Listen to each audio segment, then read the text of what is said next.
Magandang araw sa ating lahat. Today is October 22, 2023. So ako po sa number 2 ang DTF operator ng Imol Cebu. Ang machine namin ay ginagamit ng isang week. May naranahan ako na 16 meters po. Ito po ang aking printer head. At ito naman ang capping. Ito naman po ang pag-heat clean.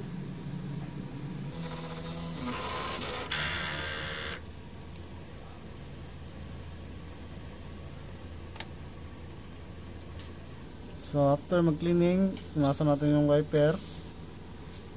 Ito naman po yung pag nozzle check.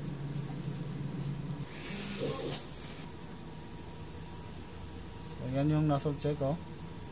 So wala pa akong branch fulfillment. Ang pending namin is good for 8 hours lang po. Ang tank naman po ay nasa tamang level lang. Ito naman po ang aking fish tank. Ito lang laman po. Ito naman po ang EVR. Ito naman po ang ground wire. Dito naman tayo sa mga stocks ko. Ito yung used ink ko. Ito naman yung film. Ito naman po yung powder. At mga ink ko pa na hindi nagagamit.